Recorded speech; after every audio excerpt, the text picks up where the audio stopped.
Eu já tinha aprendido que a estrada não perdoa distração. Depois que fiquei viúvo, aprendi também a dirigir no silêncio, conversando só com a memória dela.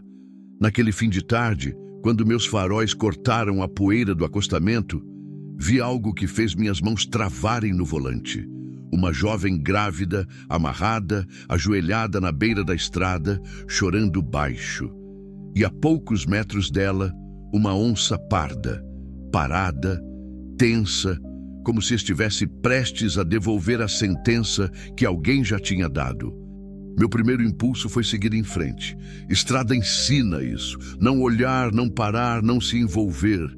O medo veio junto com a lembrança do caixão descendo, do vazio em casa, da promessa silenciosa de nunca mais sentir dor. Mas o choro dela atravessou o peito. Não era só medo, era a vida pedindo para continuar. A onça não atacava, observava.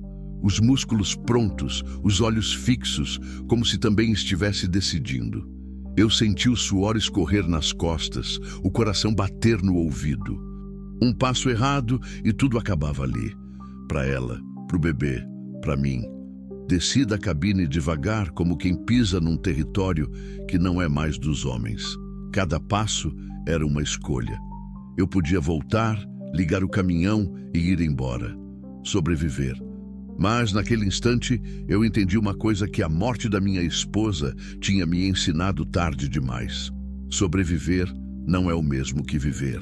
Respirei fundo, levantei as mãos, não para desafiar a onça, mas para mostrar que eu não era ameaça.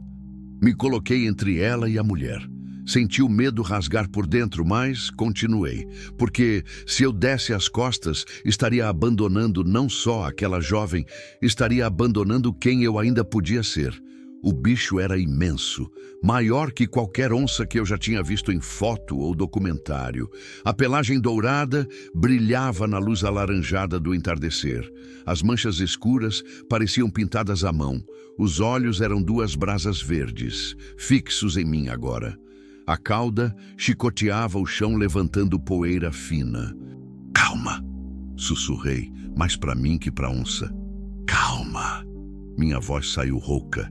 Tinha uma faca de mato no cinto, mas sacar ela seria assinar minha sentença de morte. Eu sabia disso. Onça ataca movimento brusco. Sempre ouvi os caminhoneiros antigos falando: olho no olho, não corre, não grita, mostra que não tem medo, mesmo quando tem. E eu tinha. Deus do céu, como eu tinha medo. O animal deu um passo lateral, músculos rolando sob a pele, calculando. Eu continuei andando devagar em direção à moça, mantendo a onça no canto do olho. Cada segundo durava uma eternidade. Podia ouvir meu próprio sangue pulsando nas têmporas, o canto distante das cigarras, o motor do caminhão roncando baixo atrás de mim. "Por favor." A voz dela era um fio. "Pelo amor de Deus." Ela estava amarrada com corda grossa, o tipo que se usa para prender carga. Pulsos atrás das costas, tornozelos juntos. O vestido floreado rasgado no ombro, o rosto inchado de tanto chorar. A barriga grande, muito grande, devia estar no final da gravidez. 18 anos, talvez menos. A onça rosnou, um som grave que vinha das entranhas da terra. Senti meu estômago revirar. "Fica quieta", falei para a moça sem tirar os olhos do animal. "Não se mexe." Dei mais 2 passos. A onça abaixou o corpo. Posição de bote. Merda! Merda! Levantei os braços devagar, me fazendo maior, e comecei a gritar. Não era um grito de medo. Era um rugido, um desafio. Tudo o que eu tinha guardado nos últimos 3 anos, a raiva, a dor, a solidão que comia por dentro, saiu naquele som. O bicho recuou, só um pouco. As orelhas baixaram, os olhos estreitaram. Hesitação. Gritei de novo, mais alto, bati os pés no chão. O coração quase saindo pela boca. A onça deu mais um passo para trás, depois outro. Olhou para a jovem, para mim, para o caminhão com os faróis apontados para nós. Então, como se tomasse uma decisão, virou e saltou para dentro do cerrado. Sumiu entre os arbustos sem fazer barulho. Minhas pernas quase cederam. Fiquei parado, tremendo, o suor molhando a camisa inteira, respirando fundo, tentando acreditar que ainda estava vivo. Obrigada, obrigada. Ela chorava convulsivamente agora. Me ajoelhei ao lado dela e tirei a faca do cinto. Ela se encolheu. Calma, moça. Vou só cortar essas cordas. As mãos tremiam tanto que demorei para cortar. Quando finalmente consegui, ela desabou no chão, abraçando a própria barriga, soluçando. Olhei em volta. A estrada vazia nos dois sentidos, céu ficando roxo, a noite chegando rápido demais. Você consegue andar? Ela tentou se levantar e gemeu de dor. Os pulsos estavam em carne viva, marcas roxas nos braços. Passei o braço por baixo dela e a ajudei a ficar em pé. Era leve demais para uma mulher grávida, magra demais. Como você veio parar aqui? Perguntei enquanto a levava para o caminhão. Eles me trouxeram... A voz sumia entre soluços. Me deixaram aqui para morrer. Quem? Ela não respondeu, só chorava. Abri a porta da cabine e a ajudei a subir. Ela se encolheu no banco, tremendo mesmo com o calor. Peguei uma garrafa de água e ofereci. Ela bebeu rápido demais, engasgou, tossiu. Devagar, falei baixo. Devagar. Dei a volta, subi para o meu lado e tranquei as portas. Só então respirei. A onça podia ter voltado. Podia ter nos atacado quando eu estava distraído com as cordas, mas não voltou. Deixou a gente ir. Liguei o motor. O ronco familiar me trouxe de volta, mãos ainda tremendo no volante. Como você se chama? Perguntei. Ana. Ela limpou o rosto com as costas da mão. Ana Clara. Eu sou Roberto. Engrenei a marcha. Quantos meses você tem? 8. A voz dela era quase inaudível. 8 meses e meio. E onde você mora? Tem família? Alguém que eu possa levar você? Ela balançou a cabeça, olhando para as próprias mãos machucadas. Não tenho ninguém. Não tenho para onde ir. Algo na forma como disse isso, sem drama, sem autopiedade, só cansaço. Me lembrou da Helena nos últimos dias. Aquela aceitação silenciosa do inevitável. Aquela rendição. Você tá sangrando, notei. Havia sangue seco na testa dela, um corte acima da sobrancelha. Não é nada. Tem um posto médico em Colinas. Daqui a uns 40 quilômetros. Não. Ela agarrou meu braço. A força do gesto me surpreendeu. Por favor, não me leve para lugar nenhum que tenha gente. Não agora. Eles vão me achar. Quem vai te achar? Eles. Os olhos dela, escuros e fundos, encontraram os meus. Tinha terror ali, terror de verdade. Se você me entregar, vão me matar. E ao meu filho também. Um arrepio percorreu minha espinha. Olhei para a estrada à frente, as sombras se alongando, a linha amarela sumindo na distância. Tinha carregado carga ilegal? Não. Tinha matado alguém? Também não. Mas naquele momento, ajudando aquela moça desconhecida, senti que estava cruzando uma fronteira. A fronteira entre a vida que eu tinha escolhido, vazia, mas segura, e algo que eu não entendia ainda. Tá bem, falei finalmente. Não vou te entregar para ninguém. Ela fechou os olhos e encostou a cabeça no vidro. Uma lágrima escorreu pelo rosto sujo. Acelerei na estrada escura, sem saber o que tinha acabado de prometer. Sem saber que naquela noite eu tinha parado de fugir da vida e começado a voltar para ela. Mesmo que isso significasse entrar direto no perigo. Continue quando estiver pronto para o capítulo 2. Continue o próximo capítulo e alongue 14:54. O usuário pediu para continuar com o próximo capítulo e alongar. Vou criar o capítulo 2, desenvolvendo a tensão após o resgate. Mais detalhes sobre Ana Clara e sua situação. Aprofundamento emocional do Roberto. Lembranças da esposa. Conflitos internos. Criação de tensão com possível perseguição. Desenvolvimento do vínculo inicial entre os dois, descrições sensoriais ricas do ambiente brasileiro.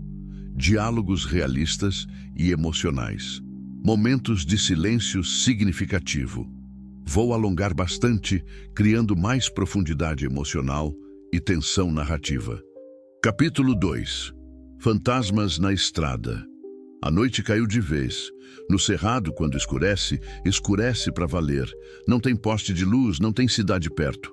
Só o farol do caminhão rasgando o breu e as estrelas acima, tantas que parecem pesar no céu. Ana Clara dormia agora ou fingia dormir. A respiração dela era irregular, entrecortada. Vez ou outra, estremecia. Pesadelos, provavelmente. Ou memória do que tinha acontecido antes de eu aparecer. Eu mantinha os olhos na estrada, mas a cabeça fervia. O que diabos eu tinha feito? Peguei uma mulher grávida, amarrada, que alguém deixou para morrer, ou para bicho comer, e agora estava fugindo com ela sem saber de quê. Sem saber quem era eles, sem saber nada. A voz da razão, aquela que me manteve vivo todos esses anos, gritava que eu devia parar no primeiro posto policial, entregar ela para as autoridades, deixar que resolvessem. Não era meu problema, eu era só um caminhoneiro passando. Mas outra voz, mais baixa, mais antiga, sussurrava diferente. Era a voz da Helena, a que ela usava quando eu chegava em casa reclamando de algum carona maluco, de alguma situação estranha na estrada. Roberto, se você pode ajudar e não ajuda, é a mesma coisa que fazer o mal você mesmo. Apertei o volante. 3 anos e ainda ouvia ela. Ainda sentia falta das conversas na cozinha, do jeito que me olhava quando eu tentava justificar minha covardia com lógica. Meu bebê, você tá bem? A voz de Ana me tirou dos pensamentos. Olhei de relance. Ela tinha se endireitado no banco, olhava para mim com aqueles olhos grandes, assustados. Eu que pergunto, como você está se sentindo? Cansada. Ela passou a mão na barriga num gesto instintivo, protetor, com fome. Tem uns biscoitos na gaveta aí e mais água. Ela abriu o compartimento e pegou o pacote de Maria. Comeu devagar, como quem não quer parecer desesperada, mas estava. Dava para ver pela forma que segurava cada biscoito, que mastigava, prestando atenção em cada pedaço. Quando foi a última vez que você comeu direito? Não sei. Ela bebeu mais água. Faz uns 2 dias, acho. 2 dias. Grávida de 8 meses, sem comer por 2 dias, amarrada numa estrada com uma onça por perto. Senti a raiva subir quente no peito. Ana Clara... Comecei escolhendo as palavras. Você não precisa me contar nada se não quiser. Mas eu preciso saber uma coisa. A polícia está te procurando? Você fez alguma coisa? Não. A resposta veio rápida, firme. Eu não fiz nada. Eu juro por Deus e pelo meu filho que eu não fiz nada de errado. Então quem fez? Ela ficou quieta. Olhou pela janela para o escuro lá fora. Quando falou de novo, a voz estava embargada. Meu marido, ex-marido, ele... Engoliu seco. Ele é policial, sargento, em Araguaína. O estômago afundou. Policial. Merda. E o que aconteceu? Eu descobri umas coisas. Coisas que ele estava fazendo. Coisas ruins.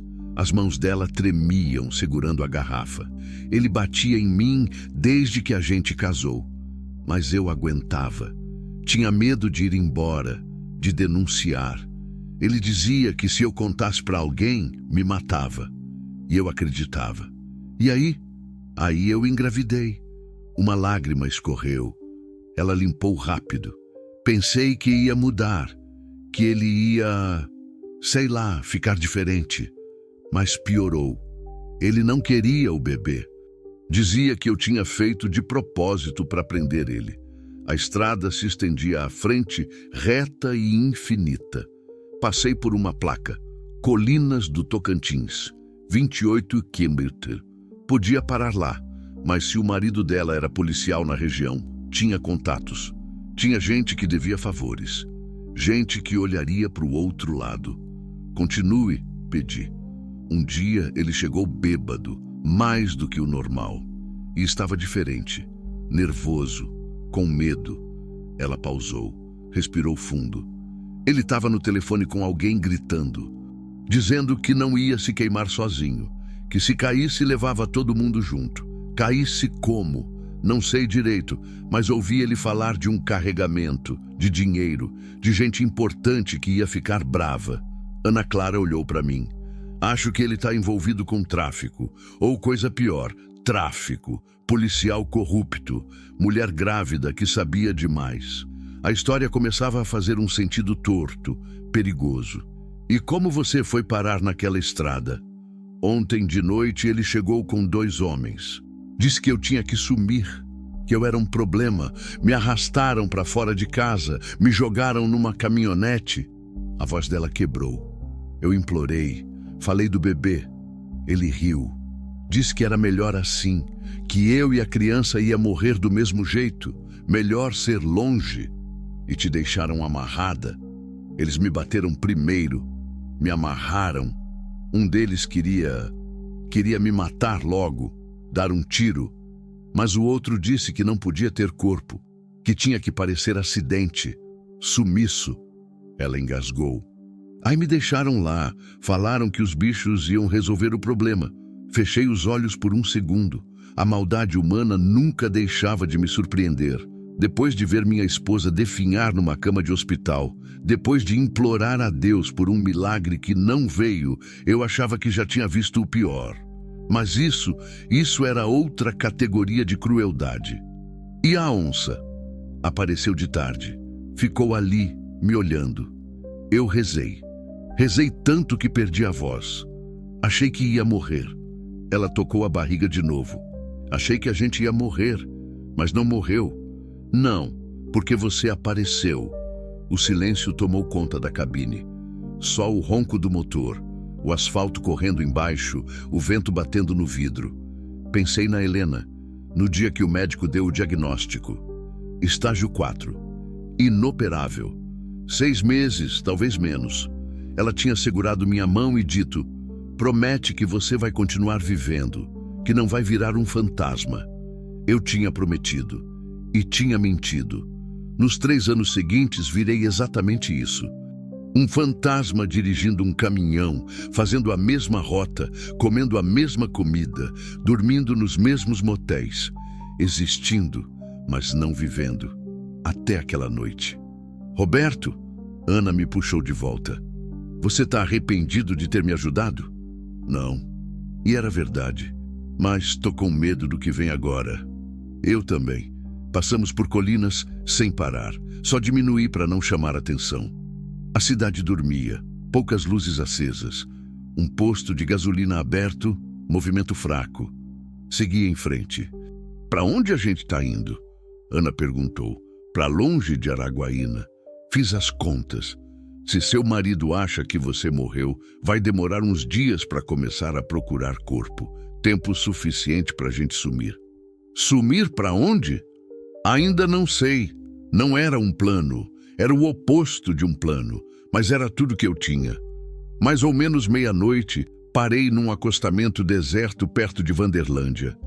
Ana tinha adormecido de novo, a cabeça encostada no vidro. Peguei meu celular. Sem sinal. Aqui no meio do nada, a tecnologia não servia para nada. Desci do caminhão. O ar estava mais fresco agora. Cheiro de terra, de mato, de distância. Acendi um cigarro, vício que a Helena tinha me feito parar e que voltou depois que ela morreu. E fumei olhando para o céu. As estrelas brilhavam com uma clareza dolorosa. A Via Láctea esticada como uma cicatriz de luz. Helena costumava dizer que quando a gente morria, virava estrela. Bobagem, eu falava. Mas ela insistia, sorrindo daquele jeito dela. Quando eu for, vou ficar lá em cima te vigiando, Roberto. E se você fizer besteira, vou piscar bem forte para te lembrar. Olhei para as estrelas. Nenhuma piscou. Será que eu tô fazendo besteira, meu amor? Sussurrei pro vazio. Ou será que é isso que você queria? Que eu parasse de fugir? Nenhuma resposta. Só o vento, o canto distante de algum bicho noturno, o silêncio enorme do cerrado. Terminei o cigarro e subi de volta. Ana tinha acordado. Olhava para mim com uma expressão que não consegui decifrar. Você falava com alguém? Perguntou. Com minha esposa.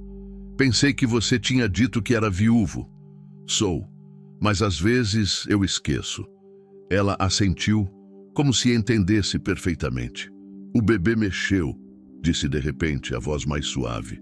Quer sentir? Gelei. Fazia tanto tempo que eu não tocava em ninguém. Tanto tempo que eu não tinha esse tipo de proximidade, intimidade. Eu não sei se... Por favor. Ela pegou minha mão, ainda hesitante, e colocou na barriga dela. Só para eu lembrar que tem vida, que nem tudo é morte e medo. Sob a minha palma senti um chute, depois outro. Pequeno, mas forte, insistente. Uma vida querendo nascer apesar de tudo. Algo se rompeu dentro de mim. Uma barragem que eu tinha construído com cimento de dor e arame farpado de solidão. Lágrimas vieram sem pedir licença. Desculpa, murmurei, tirando a mão rápido. Não. Ana segurou minha mão de volta. Apertou. Não pede desculpa por sentir. Ficamos assim, dois estranhos num caminhão parado no meio do nada, segurando a prova de que ainda estávamos vivos. E ali, naquele momento frágil e impossível, entendi o que a Helena tinha tentado me dizer nos últimos dias dela. A vida não espera a gente estar pronto. Ela só acontece, e a gente escolhe se vai junto ou se fica parado assistindo. A gente precisa sair daqui, falei, limpando o rosto. Se eles descobrirem que você não morreu, vão procurar. Ah, como vão descobrir? Porque gente má sempre descobre.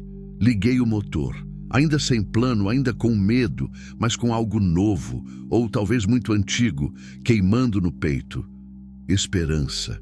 E ela dói mais que a solidão, porque te faz querer viver de novo. Continue quando estiver pronto para o capítulo 3. Continue o próximo capítulo e alongue 1456. O usuário quer que eu continue com o capítulo 3, alongando ainda mais a narrativa. Preciso manter tom de primeira pessoa, do caminhoneiro viúvo Roberto, tensão crescente, desenvolvimento do vínculo entre Roberto e Ana Clara. Detalhes sensoriais do Brasil profundo, memórias da Helena, esposa falecida, situação de perigo iminente, humanidade e transformação emocional. No capítulo 3, devo desenvolver mais a fuga, criar momentos de tensão, talvez uma parada forçada, problemas mecânicos ou um encontro perigoso. Aprofundar as conversas entre os dois, mostrar mais do passado de Roberto e da Helena, revelar mais sobre Ana Clara, incluir descrições do cenário brasileiro, manter o ritmo emocional crescente, adicionar complicações, talvez a gravidez de Ana ou sinais de que estão sendo procurados. Vou alongar bastante, criando cenas detalhadas, diálogos realistas e momentos de tensão intercalados com momentos de conexão humana. Capítulo 3. Amanhecer com fantasmas. Dirigi a noite inteira.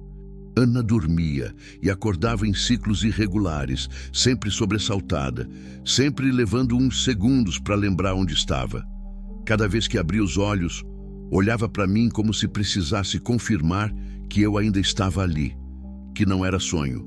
Quando o céu começou a clarear, estávamos em Minas Gerais. Tinha cruzado a divisa sem perceber direito, a cabeça dividida entre a estrada e os pensamentos que não paravam. Passei por Porangatu ainda de madrugada, cidade dormindo, cachorro atravessando a rua sem pressa. Depois, Niquelândia, Uruaçu. Nomes que eu conhecia de cor, cidades que tinham virado marcos quilométricos na minha vida de asfalto. O sol nasceu vermelho atrás dos morros. Aquele vermelho de cerrado, de terra queimada, de promessa de dia quente. A luz bateu no rosto da Ana e ela acordou de vez, piscando. Que horas são? A voz rouca de sono. Quase 6. Apontei para frente.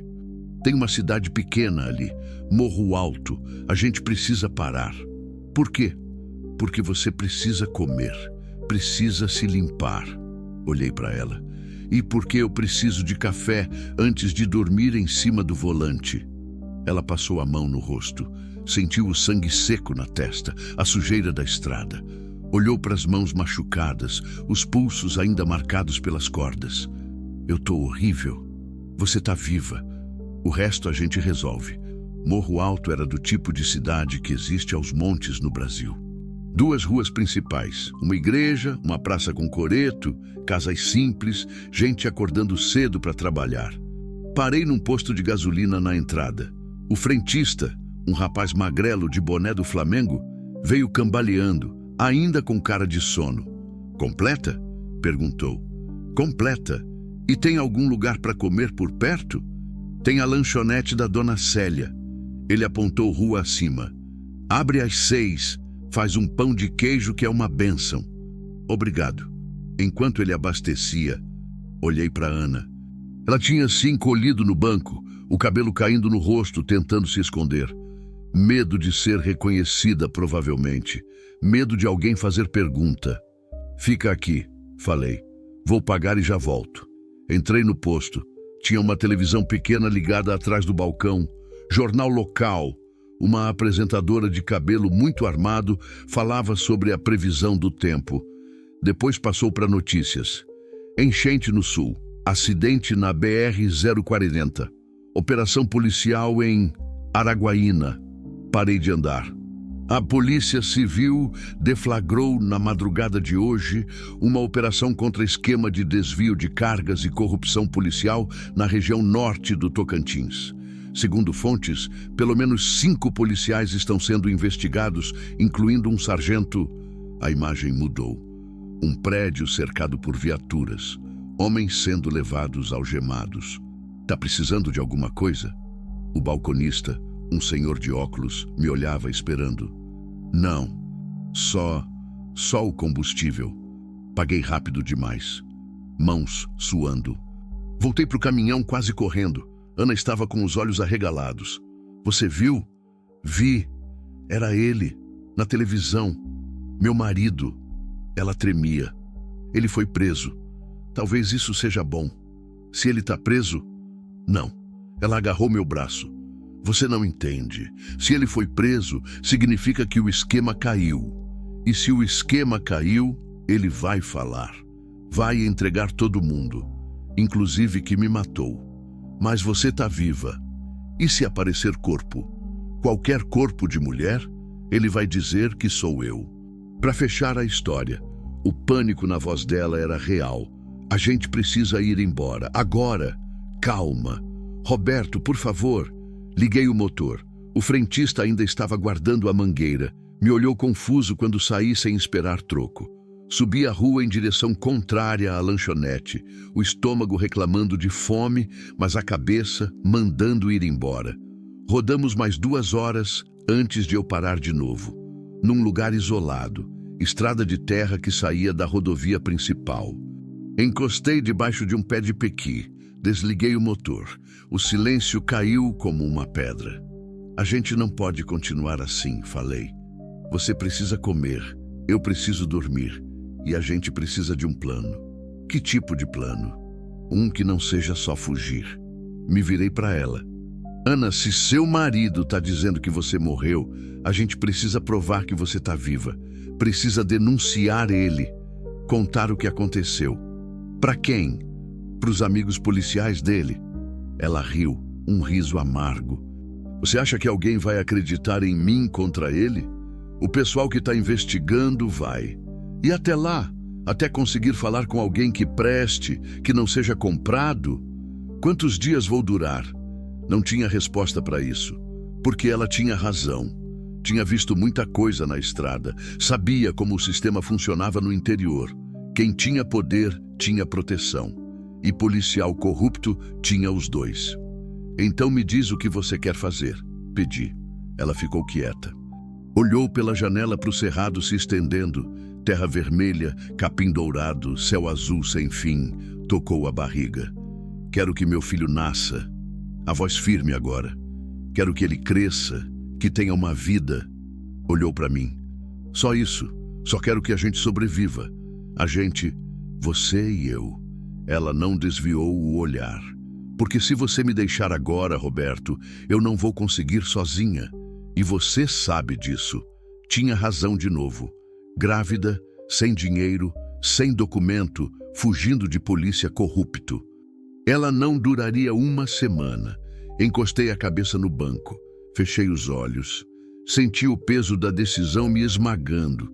Podia deixar ela numa rodoviária, dar dinheiro, desejar boa sorte e seguir meu caminho, voltar para a vida vazia, mas segura. Ou podia ficar. E tinha uma voz na minha cabeça, sempre a voz da Helena, dizendo o que eu já sabia. Tá bem, falei. Vamos ficar juntos, mas a gente faz do meu jeito. Que jeito? A gente some, de verdade, muda de nome, de lugar. Abri os olhos. Eu tenho uma prima em Goiás, interior, cidadezinha que ninguém nunca ouviu falar. Ela deve-me um favor, grande, e ela vai aceitar? Vai, porque a Marta tinha um coração do tamanho do Brasil, sempre teve. Mas até lá, a gente precisa se manter vivo. E isso significa ser invisível. Ana assentiu. Pela primeira vez desde que tinha entrado no caminhão, vi algo além de medo no rosto dela. Vi confiança. Obrigada, sussurrou. Guarda o obrigada para quando a gente chegar. Destranquei a porta. Agora fica aqui. Vou ver se acho alguma coisa para a gente comer. Tinha visto uma fazenda uns quilômetros atrás. Andei pela estrada de terra, o sol já quente na nuca, suor descendo pelas costas. Levei uns 20 minutos para chegar. Um casebre simples, galinheiro, chiqueiro, horta. Uma senhora gorda pendurava roupa no varal. Bom dia, cumprimentei do portão. Ela se virou desconfiada. Normal. Estranho aparecendo de manhã cedo, sempre deixa a gente do interior com a pulga atrás da orelha. Bom dia, tá perdido? Não, senhora, é que meu caminhão quebrou ali na estrada. Apontei. E eu tô com a esposa grávida. A gente tá sem comer desde ontem. A senhora não teria nada para vender? Pão, fruta, qualquer coisa? Ela me olhou de cima a baixo. Avaliar se eu era ameaça ou só um coitado. Deve ter decidido pela segunda opção. Espera aí. Voltou 5 minutos depois com uma sacola. Pão caseiro, banana, manga, um pedaço de queijo embrulhado em papel. Tirei a carteira. Quanto é? Deixa quieto. Ela empurrou a sacola para mim. Grávida precisa comer. Deus que pague. Muito obrigado, senhora. A senhora é uma bênção. E você cuida dela, ouviu? Mulher grávida não pode ficar passando necessidade. Vou cuidar, prometo. Voltei mais leve, com comida, com a sensação estranha de que tinha acabado de mentir sobre Ana ser minha esposa e não tinha doído tanto quanto devia. Quando cheguei no caminhão, Ana não estava. O coração disparou, olhei em volta, chamei baixo. Ana? Nada. Ana Clara? Tô aqui. A voz vinha de trás do caminhão. Contornei e a encontrei agachada no mato, a calça arriada, chorando. Eu não tô conseguindo, soluçou. Tá doendo muito. Merda. Cólica. Ou pior, você tá sangrando? Não sei, acho que não, mas dói. Ela se abraçou. Dói tanto. Ajudei ela a se levantar, a se vestir. Levei de volta pro caminhão. Ela estava pálida, suando frio. Pode ser falso trabalho de parto, falei, tentando manter a calma. Ou cansaço, ou fome. E se for o bebê? E se ele tiver querendo nascer? Não vai nascer agora. Ainda falta tempo. Como você sabe? Não sabia. Não sabia de nada sobre gravidez, sobre parto, sobre bebê. A Helena tinha tido um aborto espontâneo anos atrás. Nunca conseguimos ter filho depois. Mas eu não podia demonstrar pânico. Tinha que ser a rocha. Come, ordenei, oferecendo o pão. Come e descansa. A dor vai passar. Ela comeu. Devagar, com cuidado. A cada garfada parecia relaxar um pouco mais. A cor voltou para o rosto. A respiração normalizou. Melhorou? Perguntei depois de um tempo. Melhorou. Então dorme. Eu vou descansar também. Quando acordar, a gente segue. Reclinou o banco dela. Ela se acomodou de lado, a barriga parecendo enorme naquela posição. Fechou os olhos. Eu fiz o mesmo, mas não conseguia dormir. Ficava olhando para ela, para o movimento leve da respiração, para a mão dela na barriga mesmo dormindo. Proteção instintiva. Me lembrei da Helena grávida. As poucas semanas que duraram antes do sangramento, antes do hospital, antes do médico dizer que não tinha mais batimento. Ela tinha ficado 3 dias sem falar, só chorando em silêncio. E eu não soube o que fazer, nunca soube. Depois, quando ela adoeceu de verdade, quando o câncer veio, eu perguntei se ela arrependia de ter tentado, de ter passado pela dor da perda. Nunca, ela tinha dito. Porque amor não é sobre não sofrer, é sobre escolher sentir mesmo sabendo que pode doer. Olhei para Ana dormindo, para essa desconhecida que, em menos de 12 horas, tinha virado minha responsabilidade, minha proteção, quase minha família. E entendi o que a Helena tinha tentado me ensinar. A vida não era sobre não sofrer. Era sobre escolher sentir, mesmo com medo, mesmo sabendo que podia doer. Acordei com o sol a pino. Devia ser 12:00, talvez mais. Tinha dormido pesado, o tipo de sono sem sonho, de exaustão completa. Ana ainda dormia, mas estava inquieta. Gemia baixo, se mexia. Ana, toquei o ombro dela. Acorda. Ela abriu os olhos devagar. Olhou para mim sem reconhecer por um segundo. Onde... A voz sumiu. Ah, é verdade. Como você tá? Tonta. Com sede. Dei água. Ela bebeu tudo. A gente precisa ir, falei. Quanto mais longe, melhor. Tá. Ela se endireitou, devagar. Roberto? Sim? Aquela senhora que te deu comida. Você falou que eu era sua esposa. Falei. Senti o rosto esquentar. Desculpa. Foi pra... Tá tudo bem. Ela me olhou de um jeito que não entendi. Na verdade, foi bom. Faz tempo que alguém não cuida de mim assim. Como se eu importasse. Não soube o que dizer. Liguei o motor para não ter que responder. Voltamos para a estrada. O dia estava lindo.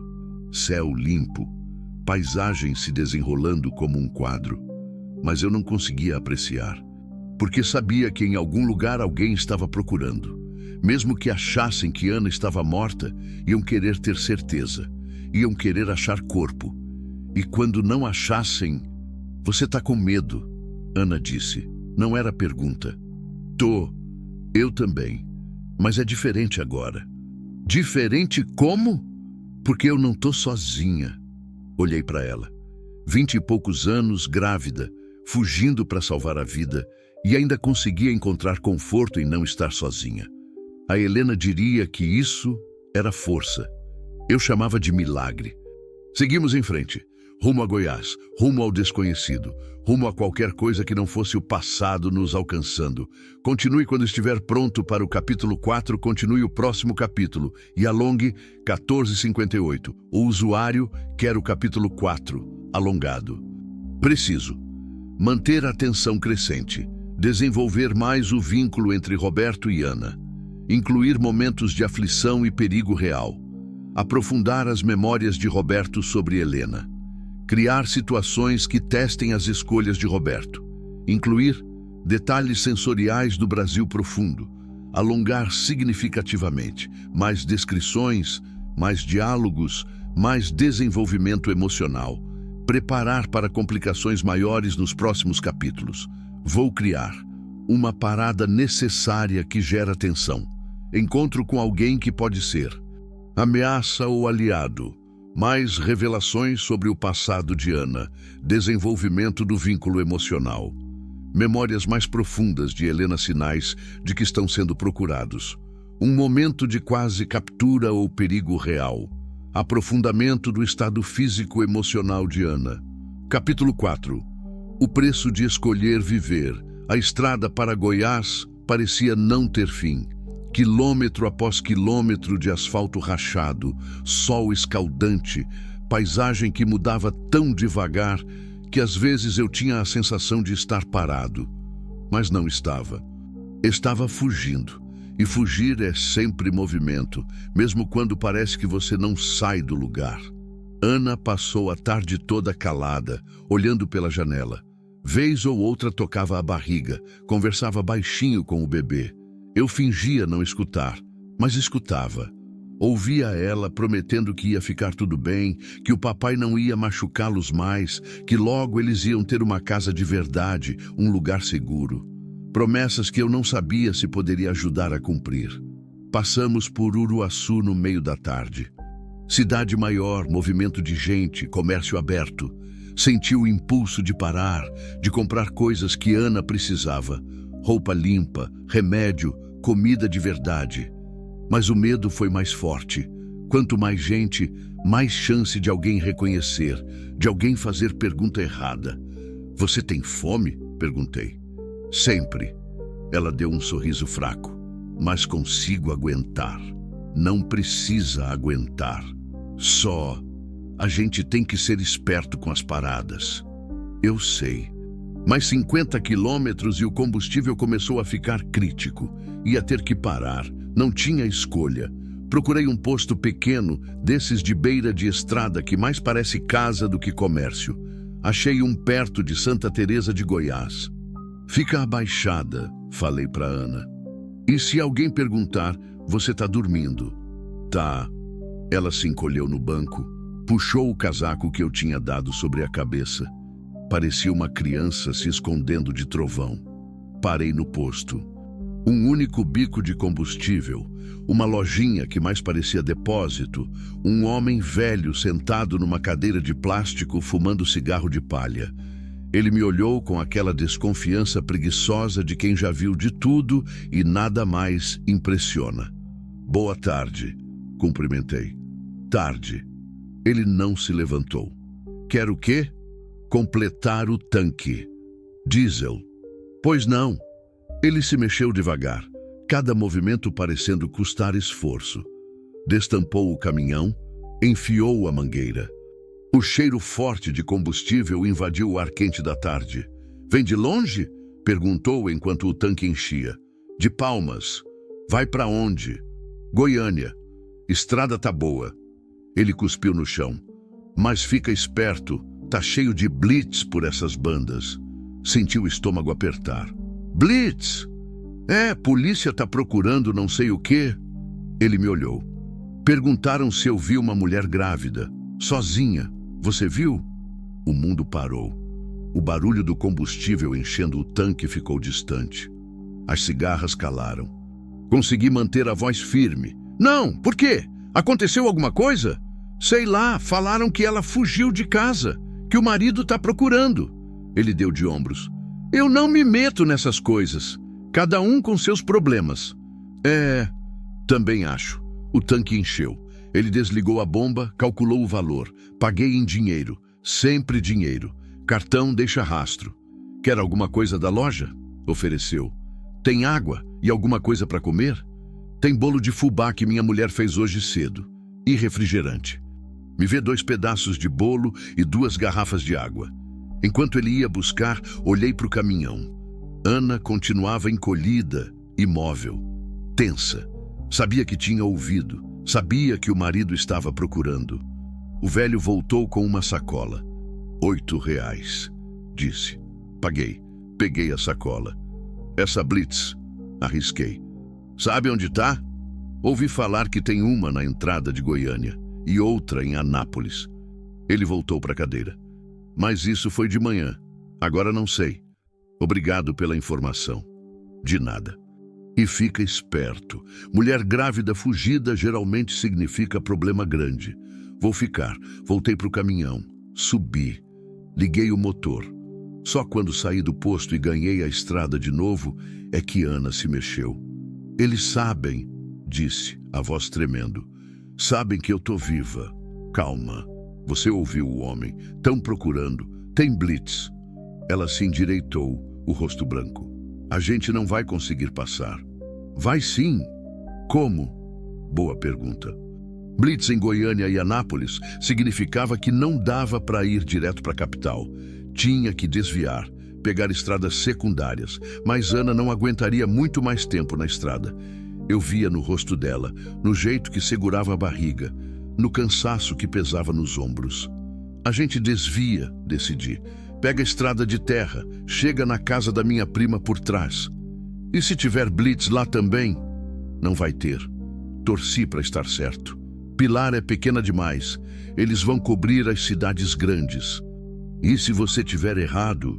Aí a gente improvisa. Não era a resposta, mas era tudo o que eu tinha. Desviei em Itaúsu. Peguei uma estrada de terra que cortava o cerrado em direção a Pilar. A Scania reclamou, suspensão gemendo em cada buraco. Mas aguentou. Sempre aguentou. O sol começou a descer. Aquela luz dourada de fim de tarde que faz o cerrado parecer estar em chamas. Poeira subia atrás do caminhão como fumaça. Passamos por 2 fazendas, 3 casebres, um rio seco. Ninguém na estrada. Só nós e a imensidão. Ana tinha ficado quieta depois da parada no posto. Quieta demais. Eu via ela respirar fundo, pausar, respirar de novo, controlando dor. Tá doendo de novo? Perguntei. É só cólica. Mas a voz dizia outra coisa. Verdade? Não sei. Ela olhou para mim, os olhos molhados. Eu nunca tive filho antes. Não sei se é normal doer assim. Quer que eu pare? Não. Quanto mais longe, melhor. Continuei. Mas fiquei de olho. Cada gemido dela era uma facada no meu peito. Cada vez que ela apertava os olhos, eu apertava o volante. A estrada piorou. Terra solta, pedra, descida íngreme. Tive que reduzir para a primeira, deixar o caminhão ir devagar.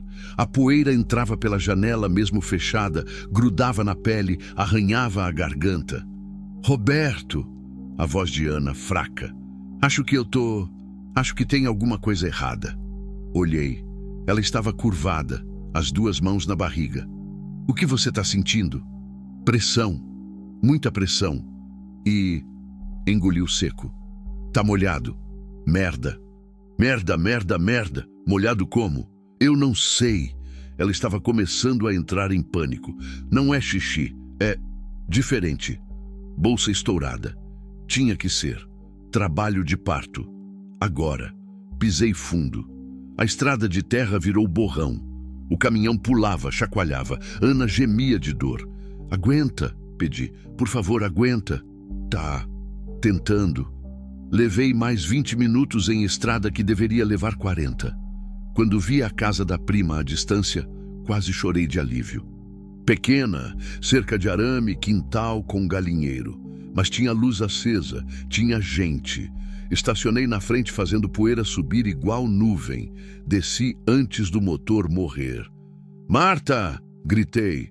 Marta! A porta se abriu. Minha prima saiu, um pano de prato na mão. Cara de quem não esperava visita. Quando me viu, os olhos arregalaram. Roberto, que diabos você... Preciso de ajuda. Agora. Ela viu a expressão no meu rosto e não fez mais perguntas. Veio correndo. Abri a porta do caminhão. Ana estava deitada no banco, ofegante, o rosto encharcado de suor e lágrimas. Meu Deus! Marta subiu, tocou a barriga dela. Quanto tempo de gestação? 8 meses, Ana conseguiu dizer. E tá tendo contrações? Acho que sim. A bolsa estourou? Não sei. Marta olhou para mim. Leva ela para dentro. Rápido. Peguei Ana no colo. Ela era leve demais, mas pesada com o peso da vida que carregava. Levei para dentro da casa. Marta já tinha tirado tudo da mesa da cozinha, colocado uma toalha limpa. Deita ela aqui. Deitei. Ana segurou minha mão com força. Não me deixa, implorou. Não vou deixar. Marta puxou o vestido dela para cima, examinou, o rosto fechou. A bolsa estourou. Olhou para mim. E ela tá dilatando. O bebê vem. Agora? Sim, Roberto. Agora. O mundo girou. Bebê nascendo. Aqui. Sem médico, sem hospital. Só nós 3 numa cozinha no meio do nada. Você sabe fazer parto? Perguntei, a voz saindo errada. Já ajudei minha mãe com uns 3. Marta já estava fervendo água, pegando toalhas. Não é a mesma coisa que ter um médico, mas é o que tem, Ana gritou. Uma contração forte que a dobrou. Apertou minha mão tanto que senti os ossos rangerem. Respira. Marta instruiu. Respira fundo. Deixa a dor passar. Não, consigo. Consegue sim. Você é forte. Mais forte do que imagina. Fiquei ali, segurando a mão dela. Vendo a dor atravessar o corpo dela em ondas, sentindo-me completamente inútil. O parto levou 4 horas. 4 horas que pareceram 4 dias. Ana gritava, chorava, implorava para a dor parar. Marta trabalhava firme, voz calma, mãos seguras. E eu só segurava a mão dela e tentava não desmaiar. A Helena tinha me dito uma vez que assistir um parto era assistir um milagre e um massacre ao mesmo tempo. Agora eu entendia. Tá coroando, Marta anunciou. Ana, na próxima contração você empurra. Empurra com tudo. Não consigo mais. Consegue. Pelo seu filho. Empurra. Ana empurrou. Um grito que arrancou pedaço da alma. Outro. Mais um. E então, choro. Não dela. Do bebê. Pequeno, agudo, furioso. O som mais bonito que eu já tinha ouvido. É um menino, Marta disse, a voz embargada. Levantou o bebê, minúsculo, vermelho, perfeito. É um menino saudável. Ana desabou na mesa, rindo e chorando ao mesmo tempo. Marta cortou o cordão, limpou o bebê, embrulhou em toalha limpa, colocou nos braços da mãe. Oi, Ana sussurrou para o filho. Oi, meu amor, a mamãe tá aqui. O bebê parou de chorar.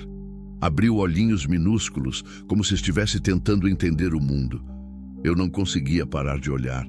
Aquela coisinha pequena, frágil, que há 24 horas atrás estava perto de morrer antes de nascer. E agora estava aqui, vivo, respirando, existindo.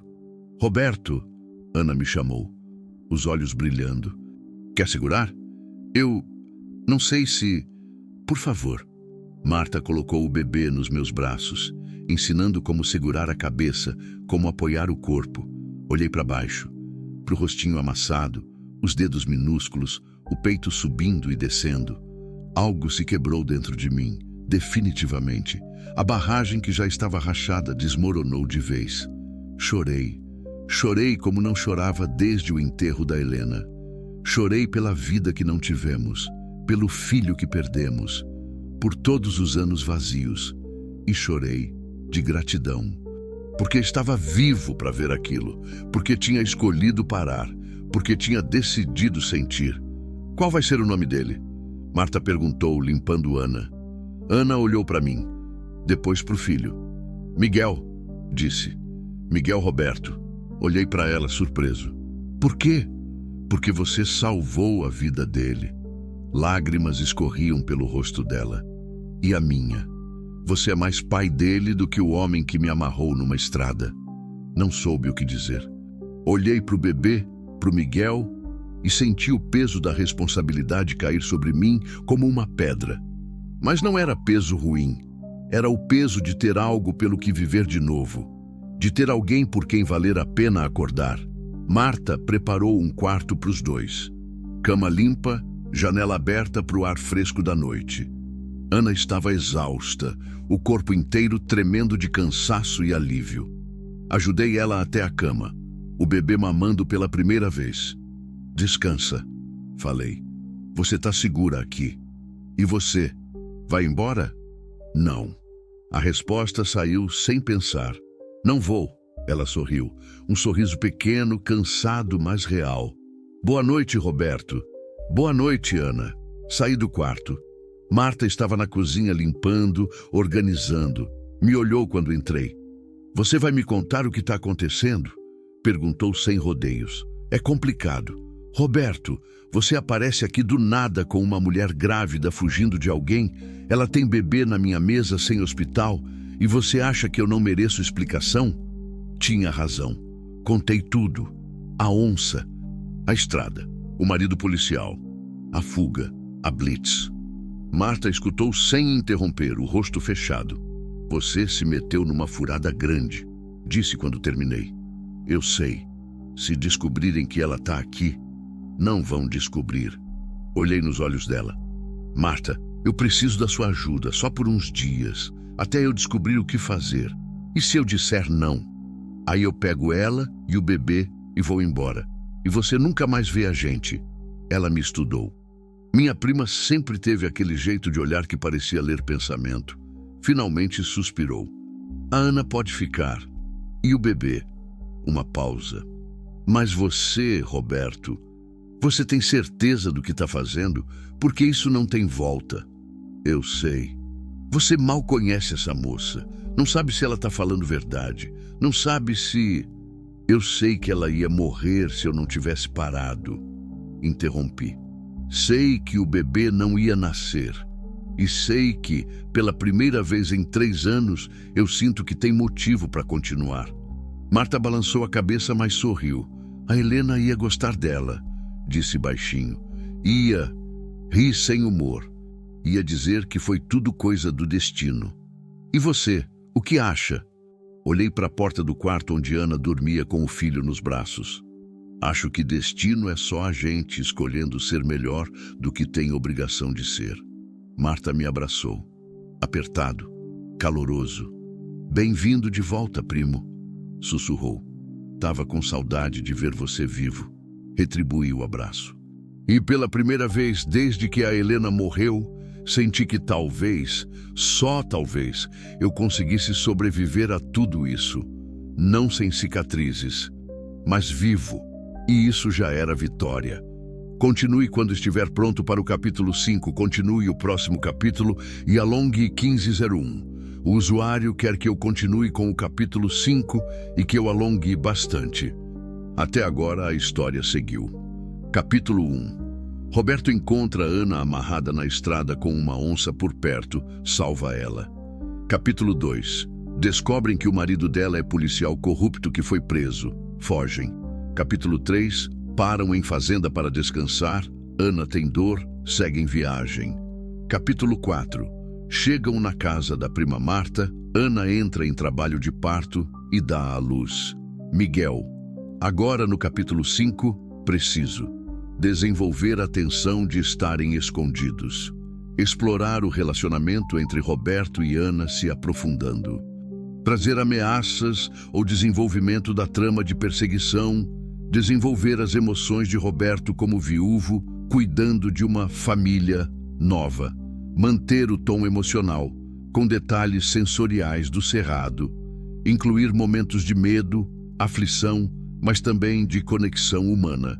Alongar bastante com diálogos realistas, descrições, desenvolvimento dos personagens. Vou focar em os primeiros dias com o bebê. Roberto aprendendo a cuidar de Ana e Miguel. Memórias da Helena surgindo. Talvez notícias sobre a busca. Desenvolvimento do vínculo entre Roberto e Ana. Momentos de tensão quando acham que foram descobertos. A luta interna de Roberto entre medo e esperança. Capítulo 5. Raízes em terra emprestada. Os primeiros 3 dias foram os mais difíceis. Miguel chorava. Chorava de madrugada, chorava de tarde, chorava sem parar. Ana tentava acalmar, amamentar, embalar, mas o bebê continuava, pequenino nos braços dela, vermelho de tanto berrar, os punhos cerrados como se estivesse brigando com o mundo. Ele não para, ela disse na segunda noite, exausta, os olhos fundos. Eu não sei o que fazer. Marta preparava chá de camomila na cozinha. Eu estava sentado à mesa, o cansaço pesando nos ombros. Não dormia direito desde que chegamos. Ficava acordado ouvindo cada barulho lá fora, cada carro passando longe na estrada, cada cachorro latindo. Deixa eu tentar, ofereci. Ana me passou o bebê. Miguel estava quente, o rostinho molhado de lágrima. Coloquei ele no ombro, bati nas costas devagar como tinha visto Marta fazer. Caminhei pela sala pequena, de um lado para o outro, cantarolando baixo. Não sei bem o que cantei. Acho que era uma música que a Helena cantava quando estava feliz. Sobre uma estrada, sobre ir embora, sobre voltar. Miguel parou de chorar aos poucos. Primeiro os berros viraram gemidos. Depois, os gemidos viraram suspiros. E então, silêncio. Olhei. Ele tinha dormido. Boquinha entreaberta, respiração suave. Como você fez isso? Ana perguntou, os olhos arregalados. Não sei, sorte, talvez. Não é sorte. Marta sorriu por trás da xícara. É jeito. Você tem jeito com ele. Não respondi. Só fiquei ali, parado no meio da sala, com um bebê de 3 dias dormindo no meu ombro, sentindo o peso pequeno, o calor, a respiração. E algo no meu peito, algo que eu achava que tinha morrido junto com a Helena, começou a pulsar de novo. No 4º dia, a televisão trouxe notícias. Marta estava assistindo o jornal local, enquanto preparava o almoço. Eu estava no quintal, consertando a cerca que tinha desabado com a chuva da semana passada. De repente, ouvi ela me chamar. Roberto, vem cá! O tom de voz fez meu sangue gelar. Larguei o martelo e corri. Na tela, um repórter falava em frente a uma delegacia. Atrás dele, movimentação de viaturas, policiais entrando e saindo. As palavras atingiram como soco. O sargento Cláudio Mendes, preso na operação contra a corrupção policial em Araguaína, prestou novo depoimento hoje.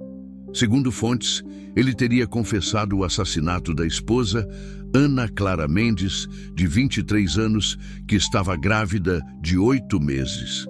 O corpo ainda não foi localizado, mas Mendes teria indicado o local onde teria deixado a vítima, em uma área de mata fechada próxima à BR-153. Senti as pernas fraquejarem. Marta segurou meu braço. Ele confessou. Sussurrou. O desgraçado confessou que matou ela. Mas ela tá viva, tá ali no quarto com o filho dela. A gente sabe, mas eles não sabem. Marta apontou para a TV. Para a polícia, para a justiça, para o mundo inteiro, a Ana Clara Mendes está morta. O repórter continuou. Mendes alega que matou a esposa em um acesso de raiva e que depois tentou esconder o corpo. A defesa do sargento tenta negociar um acordo de delação premiada, usando a confissão do crime como moeda de troca para a redução de pena. Desliguei a TV. Não queria ouvir mais.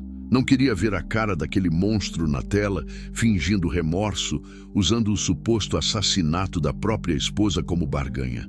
O que a gente faz? Perguntei. Nada. Marta falou firme. A gente não faz nada. Como assim nada? Ela tá viva. A gente tem que... Tem que o quê, Roberto? Aparecer na TV com ela e provar que o marido mentiu? Marta me encarou. E aí? Acha que ele vai agradecer por desmascararem a mentira dele? Ou acha que vai mandar matar ela de verdade dessa vez? Tinha razão. Claro que tinha. Se Ana aparecesse agora, viva com o bebê, ia destruir o acordo do Cláudio. Ia expor ele ainda mais. Ia transformar ela em alvo de novo. Mas ela tá legalmente morta, percebi. Sem documentos, sem identidade, sem passado. Marta completou. É horrível, mas também é proteção. Porque se ela tá morta, ele para de procurar. A gente tem que contar para ela. Tem, mas devagar, com cuidado.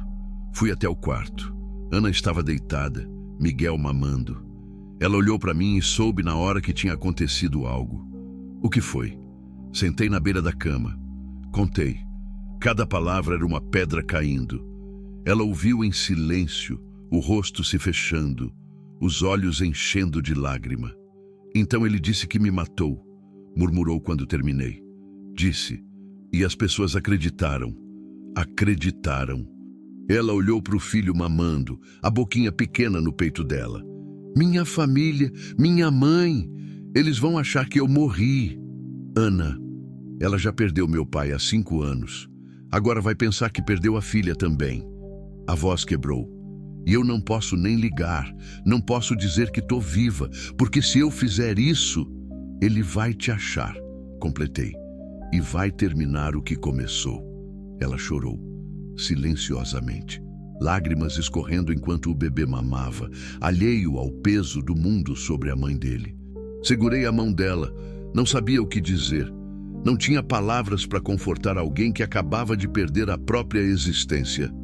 Você vai ter que ser outra pessoa, falei baixinho. Outro nome, outra história. Eu sei, não vai ser fácil.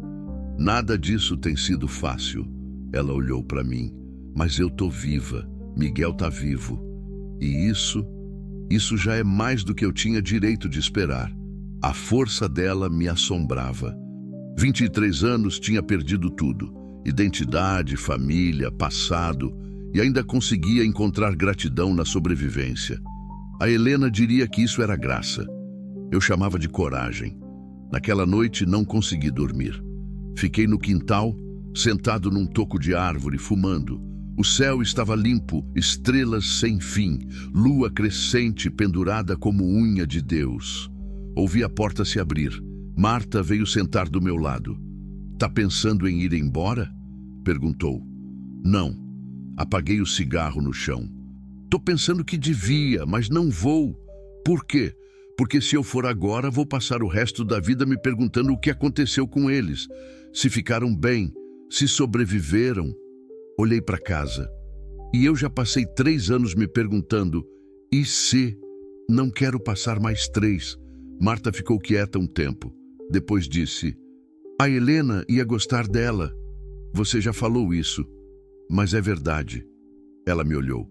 E ia gostar de ver você assim. Assim como, vivo, de verdade, não só respirando. Senti o aperto na garganta. Eu traí ela, Marta. As palavras saíram roubadas.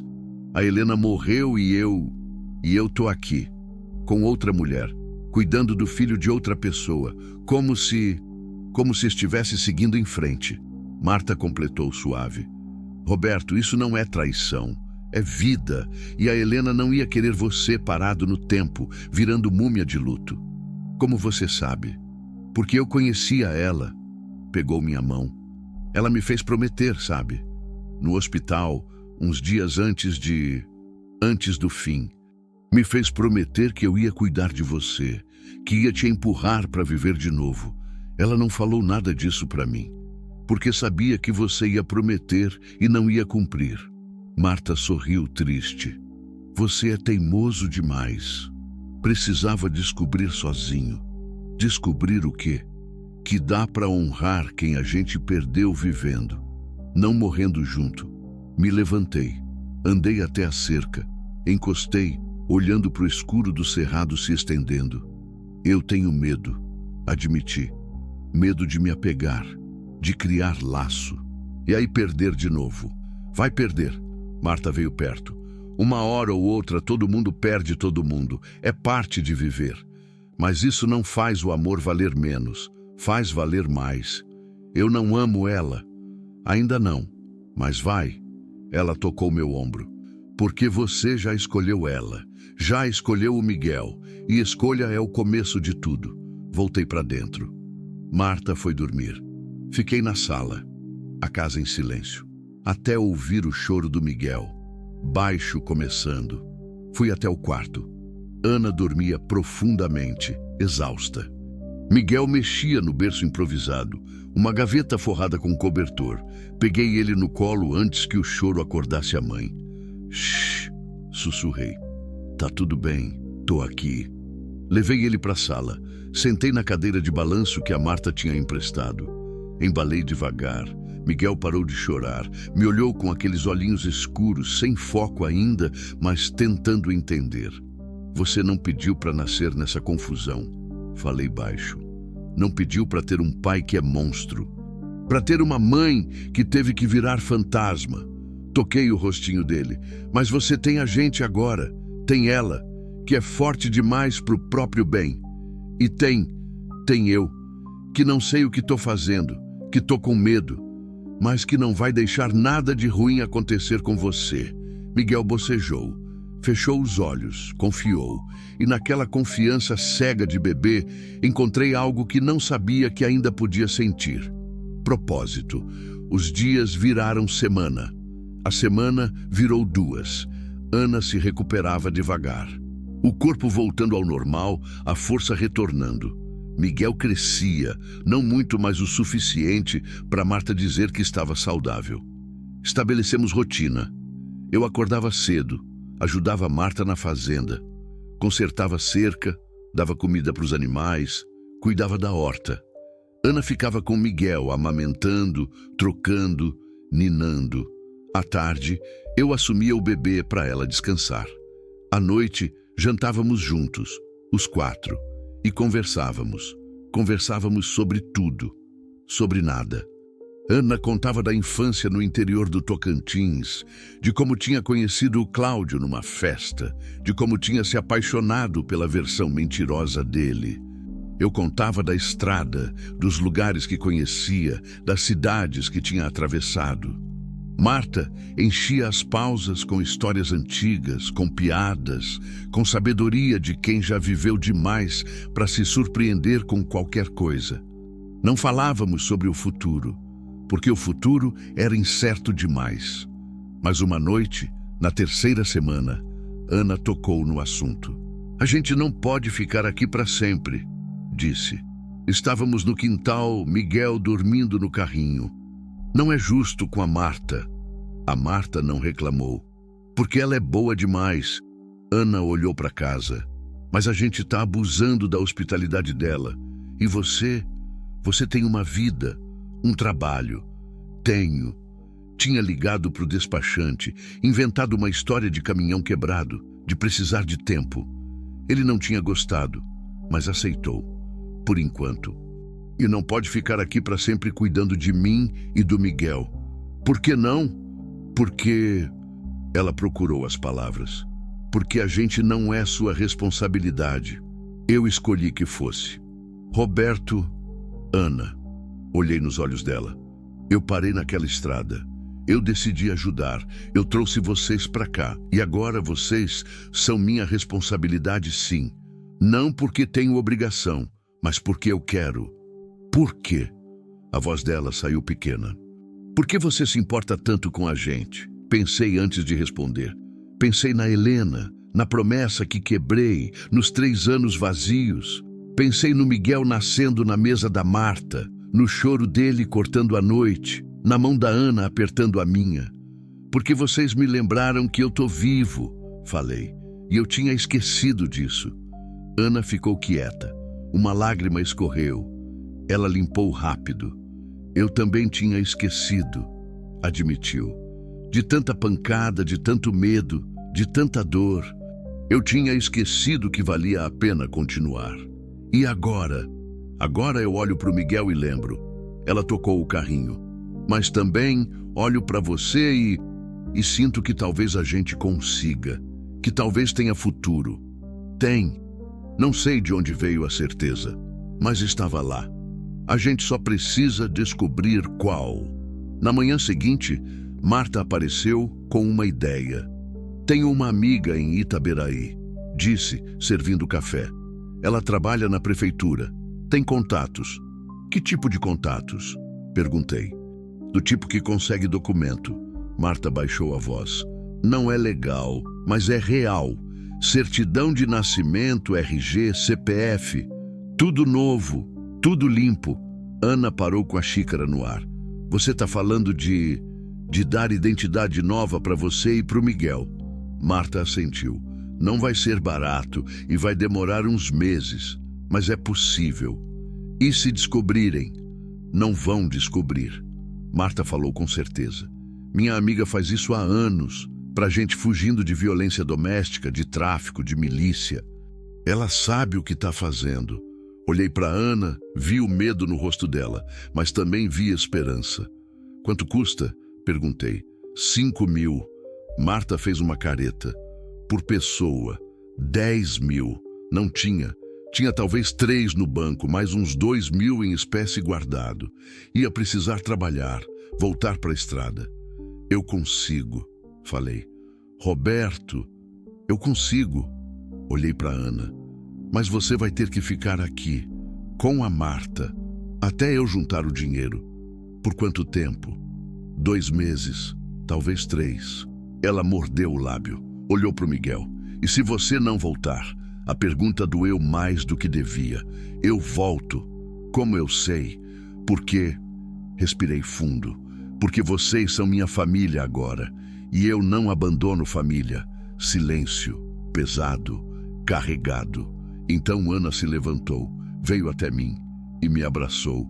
Foi o primeiro abraço desde que nos conhecemos. O primeiro toque além de segurar mão, de passar bebê. E foi bom. Ela cheirava a sabonete de erva doce, a leite materno, a vida nova. Obrigada, sussurrou no meu ouvido. Por tudo. Retribuí o abraço, fechei os olhos, senti o peso dela contra mim, a confiança, a entrega. E naquele momento, entendi o que a Marta tinha dito. Eu já tinha escolhido, e escolha era o começo de tudo. Saí 3 dias depois. Marta ficou com Ana e Miguel. Arranjei uma carga para Brasília, depois outra para São Paulo. Trabalhar me fazia bem. A estrada voltou a fazer sentido. Não mais como fuga, mas como meio para o fim. Cada quilômetro era dinheiro. Cada entrega era esperança. Mas à noite, parado em algum posto, comendo marmita fria, eu pegava o celular e ligava. Alô? A voz da Marta. Sou eu. Tá tudo bem? Tudo. Miguel tá enorme. Já sorriu hoje. Sério? Sério? Ana disse que foi para ela, mas eu acho que foi para mim. Eu ria, perguntava sobre Ana, sobre a casa, sobre se precisavam de alguma coisa. E no fim, sempre pedia, deixa eu falar com ela. Roberto? A voz de Ana suave. Oi, você tá bem? Tô, cansado, mas bem. E vocês? Também. Miguel tá crescendo. Você vai ver quando voltar. Eu vou. Eu sei. Ficávamos no telefone, só ouvindo um ao outro respirar. Sem falar, só, estando, e era o suficiente. 2 meses e meio depois, eu tinha o dinheiro. Voltei para Pilar numa tarde de chuva. O cerrado brilhava molhado, cheiro de terra, de vida. Quando parei na frente da casa da Marta, Ana saiu correndo. Estava diferente, mais cheia, mais forte, o cabelo preso, sorriso no rosto. E no colo, Miguel. Maior, mais acordado, olhando para tudo com curiosidade. Desci do caminhão. Ana parou na minha frente. Você voltou, disse, como se tivesse duvidado até o último segundo. Eu disse que voltava. Eu sei, mas não deixei ela terminar. Abracei os dois, Ana e Miguel. Minha família estranha, impossível. Minha família. A gente conseguiu, falei. Agora a gente recomeça. E enquanto a chuva caía no cerrado, lavando tudo, senti que talvez, só talvez, a gente tivesse chance. Não de voltar ao que era, mas de construir algo novo, algo nosso. Continue quando estiver pronto para o capítulo 6, continue e alongue o próximo capítulo 1504. O usuário quer que eu continue com o capítulo 6 e alongue ainda mais. Vou criar o capítulo final que deve trazer a transformação completa do Roberto, o processo de conseguir os documentos novos, alguma tensão, perigo final para manter o engajamento, a consolidação da família que se formou, um desfecho emocionante mas realista, reflexões sobre luto, recomeço e escolher viver. Um encerramento que honre a jornada emocional. Vou alongar bastante, criando cenas detalhadas, diálogos emocionantes e mantendo a tensão até quase o final, antes de resolver tudo de forma tocante. Capítulo 6. Recomeçar quando tudo acabou. A viagem até Itaberaí levou 2 horas. Eu dirigia a caminhonete velha que a Marta tinha emprestado, Ana no banco do passageiro com Miguel no colo. O bebê tinha 4 meses agora. Gordinho, risonho, com olhos que pareciam querer devorar o mundo inteiro. Você tá nervosa? Perguntei. Muito. Ana ajeitou o Miguel no colo. E se não der certo? E se a mulher não conseguir? E se... Vai dar certo. Coloquei a mão sobre a dela. A Marta confia nela. Ana entrelaçou os dedos nos meus. Tinha virado costume. Nos últimos 2 meses, desde que voltei, a gente tinha se aproximado de um jeito que assustava e confortava ao mesmo tempo. Não era romance, ainda não. Era algo mais devagar, mais cuidadoso, como 2 pessoas machucadas aprendendo a confiar de novo. Chegamos em Itaberaí no meio da manhã. Cidade pequena, tranquila, com aquele ar de interior onde todo mundo conhece todo mundo. A amiga da Marta, Dona Lourdes, morava numa casa simples perto da rodoviária, pintada de azul desbotado, cerca de madeira, quintal com pés de manga. Ela nos recebeu na porta. Devia ter uns 60 anos, cabelo grisalho preso num coque, olhos espertos que pareciam ler a alma da gente. "Então é você", disse olhando para Ana, "a moça que ressuscitou." Ana engoliu seco. "É, e esse é o bebê, Miguel." Dona Lourdes pegou o Miguel no colo sem pedir licença. Examinou ele como se estivesse avaliando mercadoria. O bebê, em vez de chorar, sorriu, agarrou o dedo dela e segurou firme. "Forte", observou. "Vai precisar ser." Entramos. A casa cheirava a café e bolo de milho. Tinha uma sala pequena com sofá velho, mesa de madeira, estante cheia de papéis e pastas. Dona Lourdes sentou, devolveu Miguel para Ana e foi direto ao assunto. Marta me contou a situação. Olhou para Ana. "Seu marido é policial corrupto, te deu como morta. E você precisa de vida nova." "É isso", Ana confirmou. "Vai custar 10 mil, 5 por pessoa. Nada de rodeio. Metade agora, metade quando entregar os documentos." Tirei o envelope da mochila. 5 mil em notas de 50 e 100. Dinheiro suado, cada centavo ganho em estrada, em noite sem dormir, em carga perigosa. Coloquei sobre a mesa. Dona Lourdes contou, devagar, conferindo cada nota. Quando terminou, guardou no bolso do avental. "Vai demorar 2 meses", disse. "Talvez 3. Certidão de nascimento, RG, CPF, tudo certinho. Mas vão ser documentos novos. Você não vai poder usar nada do passado. Nem nome, nem história, nem família." "Eu sei", Ana disse, a voz firme. "Tem certeza?" Dona Lourdes se inclinou. "Porque depois que eu fizer isso, não tem volta. A Ana Clara Mendes vai estar morta. De verdade. Para sempre. E você vai ser... quem?" Ana ficou quieta. Olhou para o Miguel, depois para mim. Vi ela pensar, calcular, decidir. "Júlia", disse finalmente. "Júlia." Olhou para mim de novo. "Júlia Silva. Silva, meu sobrenome." Senti algo apertar no peito. "E o menino?" Dona Lourdes perguntou. "Miguel Silva. Ana." "Júlia", respondeu sem hesitar. Dona Lourdes olhou para mim, esperando que eu protestasse, provavelmente. Mas não protestei, porque naquele momento, ouvindo meu sobrenome ligado aos 2, pareceu certo, pareceu verdade. "Tá bem", Dona Lourdes pegou um caderno. "Júlia Silva. Data de nascimento? Pode manter a mesma?" "Melhor não. Vai ter menos chance de bater com o registro antigo." Ela pensou. "Que tal 15 de março de 2001? Faz você ter 24, ainda jovem, mas não jovem demais." "Tá bom." "Naturalidade? Pode ser Pirenópolis?" Ana olhou para mim. "É longe de Araguaína?" "É." "Então Pirenópolis." Dona Lourdes anotou tudo. Filiação, inventada. Cidade natal, mentira. Histórico escolar, falso. Cada informação era um tijolo construindo uma pessoa nova, matando a antiga. "E o Miguel?" perguntou. "Data de nascimento real?" "Não", falei antes de Ana responder. "Coloca ele nascendo aqui, em Itaberaí, no hospital local." "Mas ele nasceu em Pilar. E ninguém pode saber disso." Olhei para Dona Lourdes. "Consegue fazer parecer que ele nasceu em hospital?" "Consigo. Tenho contato na maternidade." Ela anotou.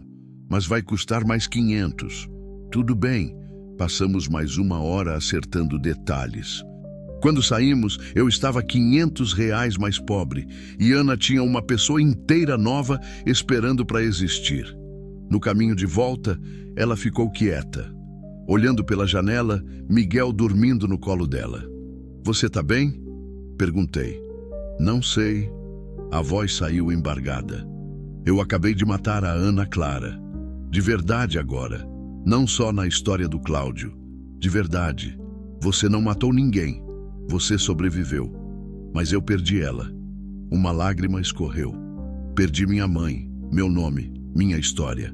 Perdi tudo que eu era. Parei o carro no acostamento. Me virei para ela. Você não perdeu tudo, falei. Você tem o Miguel, tem a Marta, tem... Hesitei. Tem eu. Por quanto tempo? A pergunta me pegou desprevenido. Como assim? Por quanto tempo você vai ficar? Ela olhou para mim, os olhos vermelhos. Até a gente ter documento? Até eu conseguir trabalho? Até o Miguel crescer? Quando você vai embora, Roberto? Eu não vou. Todo mundo vai, todo mundo sempre vai. Entendi então. Não era só sobre o Cláudio, era sobre o pai que morreu, sobre um marido que virou monstro, sobre uma vida inteira de gente indo embora. Ana, Júlia, testei o nome novo. Eu não sou todo mundo e não vou embora. Como você sabe? Porque... Respirei fundo. Porque em algum momento dos últimos meses vocês pararam de ser responsabilidade e viraram escolha. Minha escolha. Roberto, deixa eu terminar. Segurei o rosto dela. Eu passei 3 anos morto, existindo, mas não vivendo. E aí você apareceu, você e o Miguel, e vocês me acordaram. E eu não quero voltar a dormir. Ela chorou. Chorou de verdade agora. Encostou a testa na minha. Miguel entre nós dois, dormindo, alheio ao peso do momento. Eu também escolho você, sussurrou. Se você deixar. Beijei ela. Foi estranho, hesitante, cheio de medo e esperança misturados. Lábios salgados de lágrima, respiração tremida. Mas foi real, foi verdade. Quando nos separamos, ela sorriu. Pequeno, mas verdadeiro. A Helena não vai se importar? Perguntou baixinho. A Helena, pensei. A Helena ia amar você. Ia mandar eu parar de ser idiota e viver. Voltamos para a estrada. As mãos entrelaçadas sobre o câmbio. Miguel acordou e começou a brincar com os dedos dela. E pela primeira vez em muito tempo, o futuro pareceu possível. As semanas seguintes foram de construir rotina. Não como hóspedes na casa da Marta, mas como família. Eu consertei o telhado que estava vazando, pintei a cerca. Reformei o galinheiro. Ana ajudava Marta na cozinha, na horta, no cuidado da casa. Miguel crescia, descobria o mundo, sorria para qualquer coisa. À noite, depois que a Marta ia dormir, eu e Ana ficávamos na varanda, conversando sobre tudo, sobre nada. Ela me contou da infância pobre no interior, de como sonhava em ser professora, de como a vida tinha virado outra coisa. Eu contei da Helena, do casamento, dos 20 anos juntos, da dor de ver ela partir. Você ainda ama ela? Ana perguntou uma noite. Sempre vou amar. Olhei para as estrelas, mas o amor não ocupa espaço, não tem limite. Amar ela não significa que não posso amar outra pessoa. Você me ama? A pergunta direta me pegou. Olhei para ela, rosto iluminado pela lua, olhos esperando. Tô começando a admitir. Não é igual. Não é o que eu tinha com ela. É diferente, mais devagar, mais assustador. Por que assustador? Porque eu sei o que é perder. Toquei o rosto dela. E tenho medo de passar por isso de novo. Eu também. Ela segurou minha mão. Mas acho que é isso que faz valer a pena. O risco. A escolha de amar mesmo sabendo que pode doer. A sabedoria dela me surpreendia. 24 anos, 23 de verdade. E entendia da vida o que tinha me levado 52 para aprender. Beijei ela de novo. Mais calmo agora. Mais certo. Quando o documento sair, falei, a gente arruma uma casa. Só nossa. Eu, você e o Miguel. Sério? Sério. Sorri. Se você quiser. Eu quero. Ela riu leve. Quero muito. Ficamos abraçados na varanda, ouvindo o cerrado respirar, as cigarras cantarem, a vida acontecer. E era o suficiente. Preciso continuar o capítulo e alongá-lo bastante.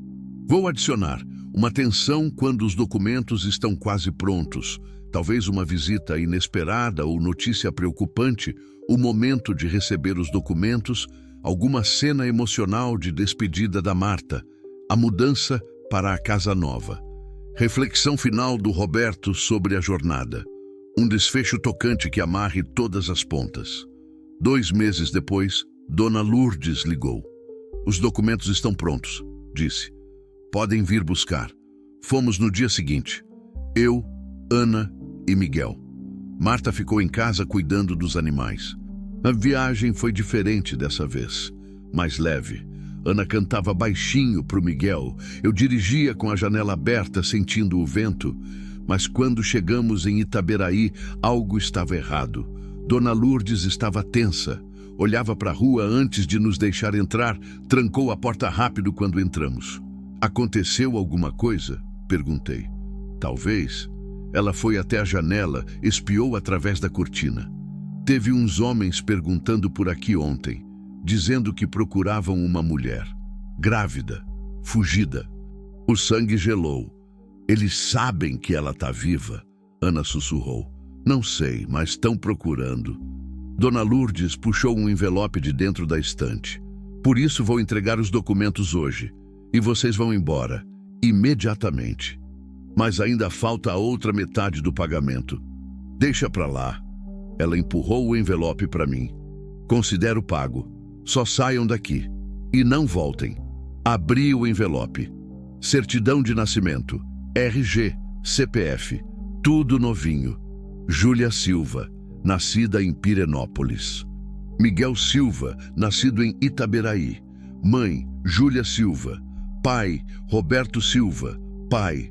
A palavra pulou da página e me atingiu no peito. Você me colocou como pai dele? Olhei para Dona Lourdes. A moça pediu. Ela olhou para Ana. Disse que era o certo.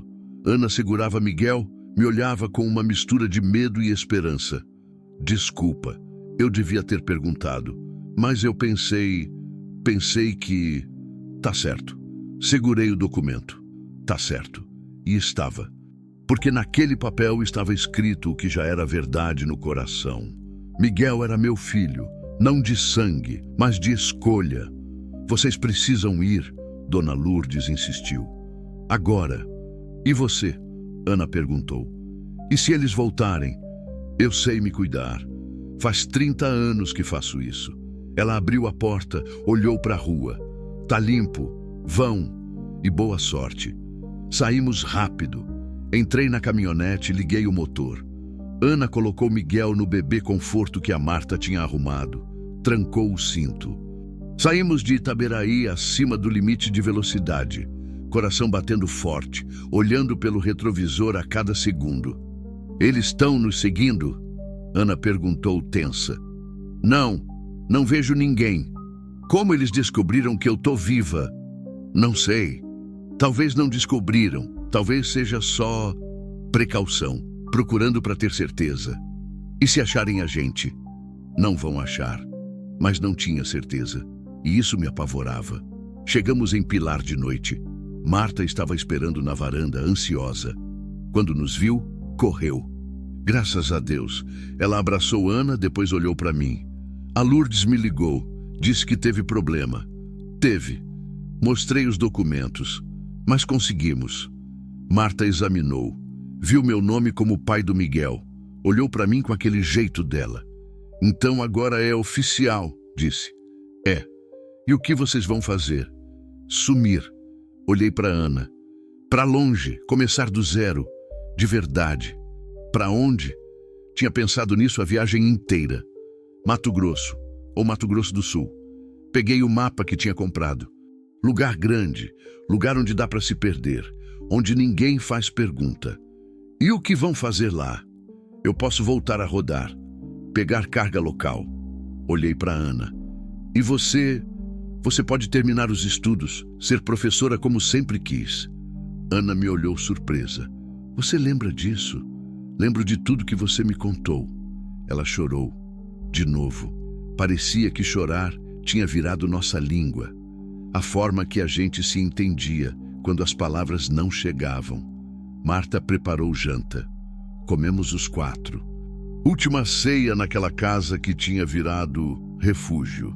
Marta contou histórias da infância dela e minha, de quando éramos crianças correndo descalços no cerrado. Ana ria, pedia mais detalhes.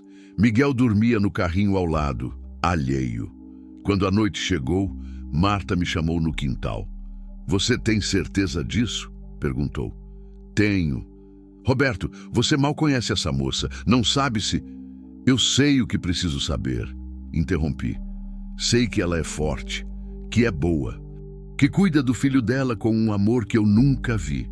E ela, sabe que você ainda ama a Helena? Sabe, e aceita. Olhei para as estrelas, porque ela entende que a gente pode carregar o passado sem deixar ele matar o futuro. Marta suspirou, pegou minha mão.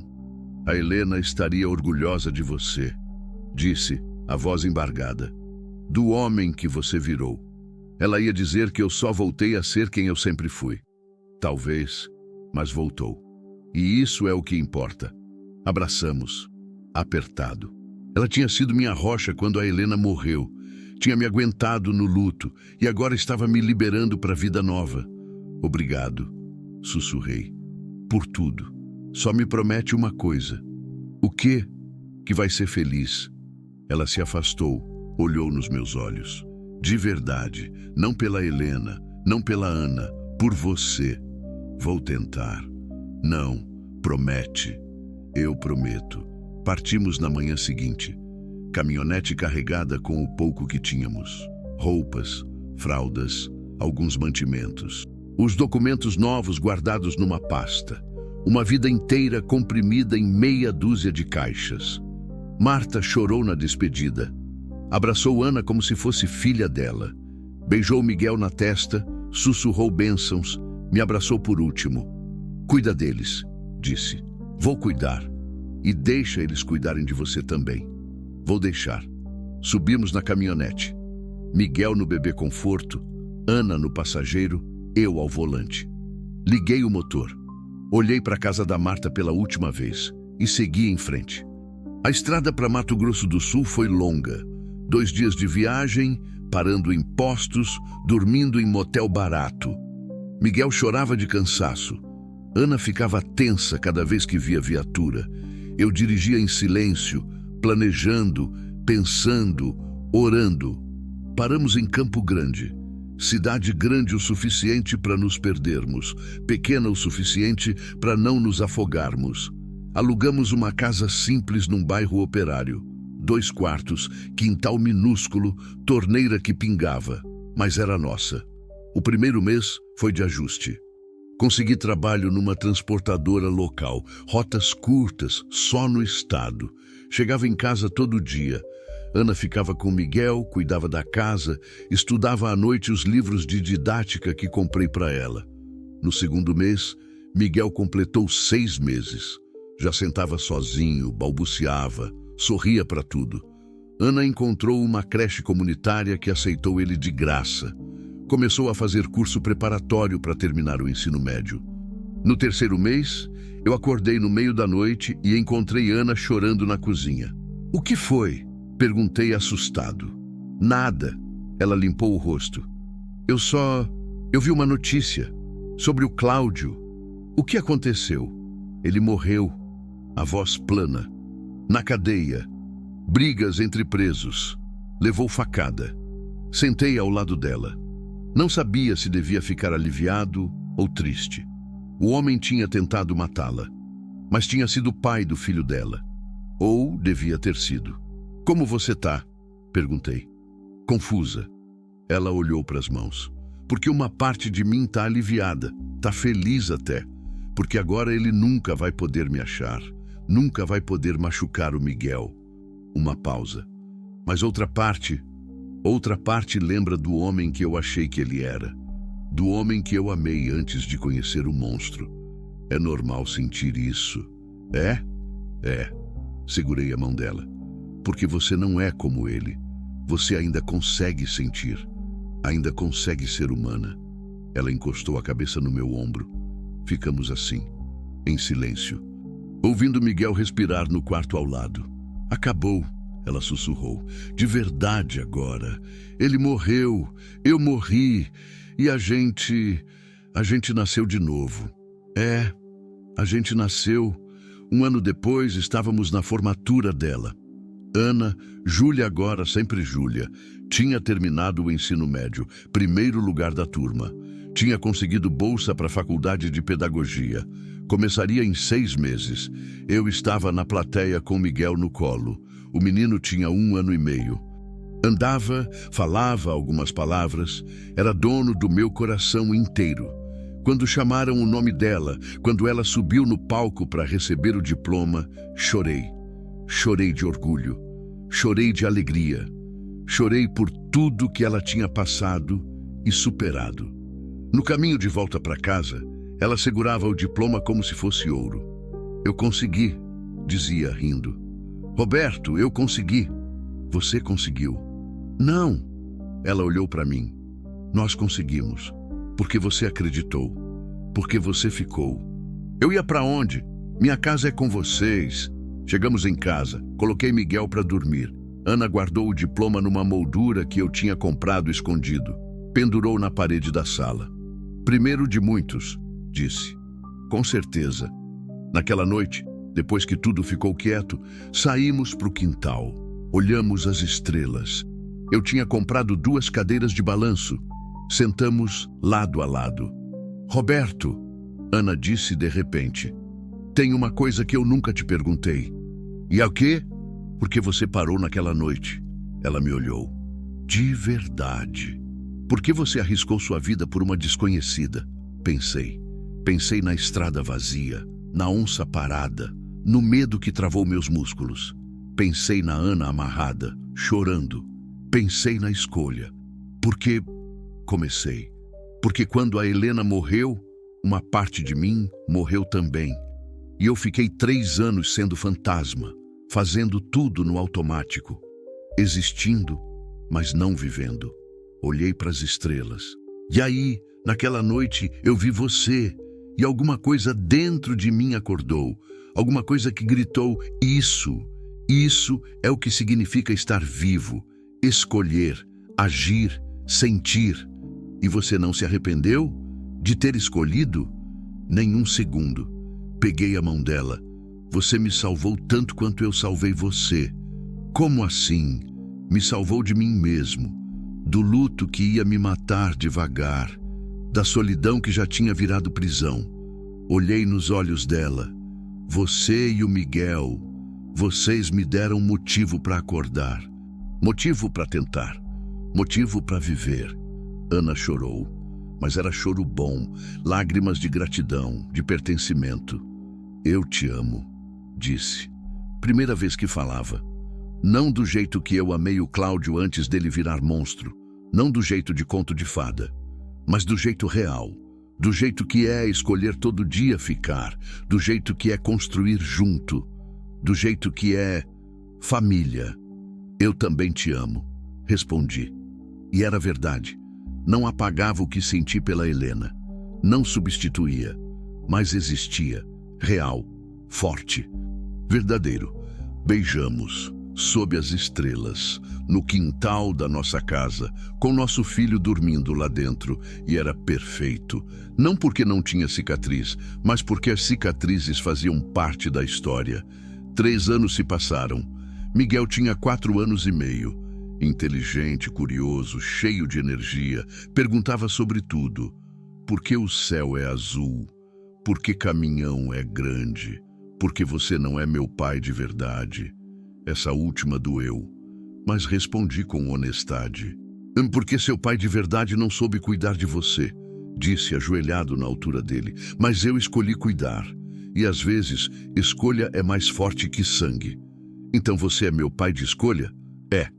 Eu também escolho você, ele disse, sério. Depois me abraçou. Ana se formou em pedagogia. Começou a dar aula numa escola municipal. Chegava em casa cansada, mas feliz.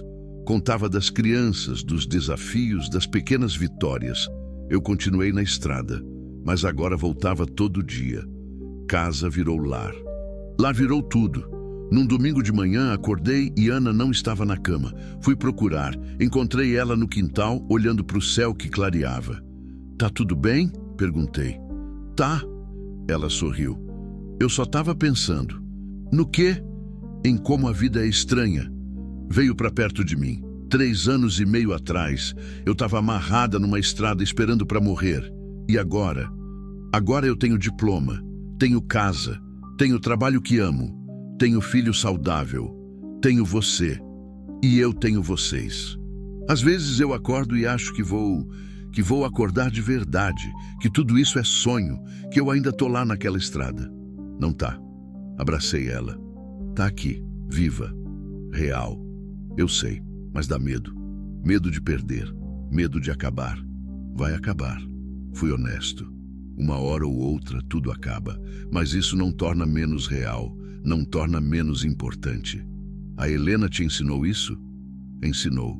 Sorri. Ela dizia que a vida era sobre colecionar momentos, não sobre duração, sobre intensidade.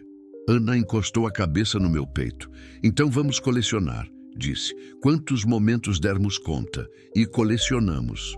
5 anos depois do dia em que parei naquela estrada, voltei ao Tocantins.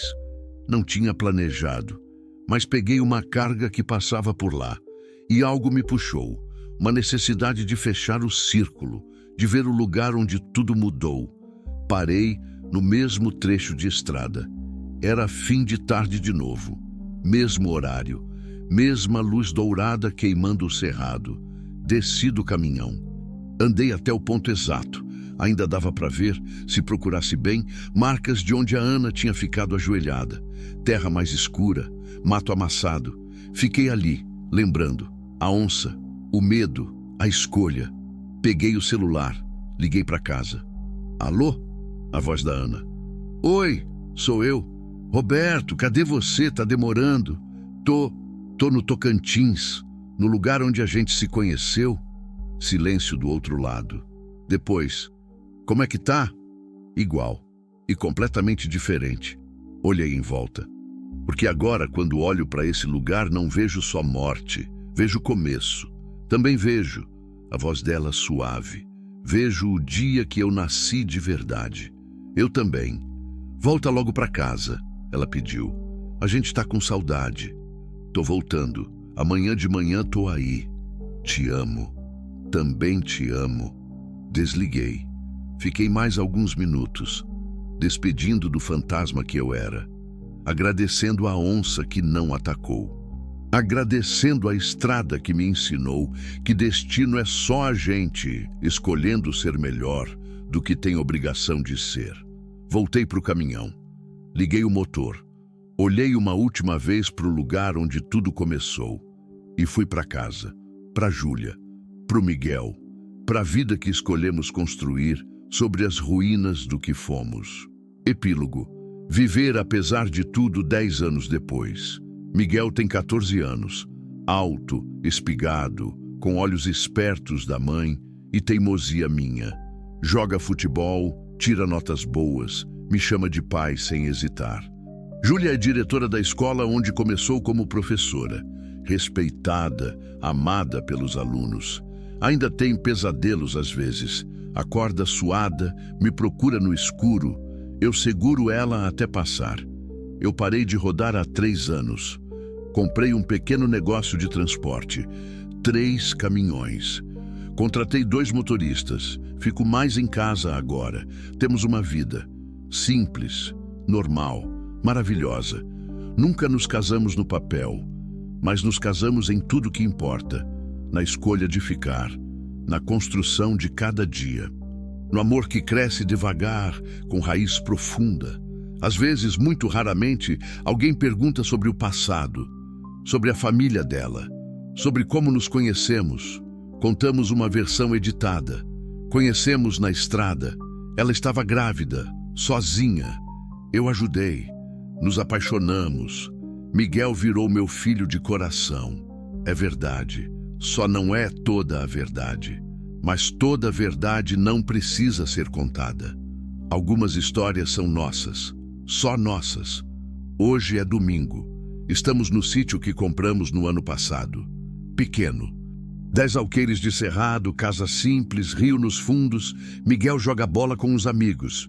Júlia lê na varanda. Eu tô no quintal fazendo churrasco. Olho para eles. Minha família, minha escolha. E penso na Helena. Penso nela todo dia. Mas não dói como doía. Agora é saudade mansa. Gratidão por ter tido. Certeza que ela estaria feliz por mim. Roberto, Júlia me chama. A carne tá queimando. Corro. Salvo o churrasco. Ela ri. Miguel também. E naquele riso, naquele momento bobagem de domingo, encontro tudo que procurei a vida inteira. Não felicidade constante, não ausência de dor, mas presença, vida, amor que escolhe ficar mesmo quando fica difícil. À noite, quando todo mundo dorme, saio para a varanda. Olho as estrelas. Obrigado. Sussurro. Não sei bem para quem. Para Deus. Para Helena. Para a vida. Obrigado por me deixar viver isso. Por me deixar ser isso. O vento sopra no cerrado. Traz cheiro de terra, de chuva chegando, de promessa. E eu respiro fundo. Vivo. De verdade. Pela primeira vez em muito tempo. E pela última vez que for preciso. Fim. Esta é a história de um homem que parou numa estrada e decidiu viver. De uma mulher que sobreviveu ao impossível. De um menino que nasceu quando tudo parecia perdido. É sobre como o amor não é sempre romântico. Às vezes é prático. Às vezes é escolha. Às vezes é simplesmente não ir embora quando seria mais fácil. É sobre recomeçar quando tudo acabou. E descobrir que final feliz não é ausência de cicatriz. É ter coragem de viver apesar delas.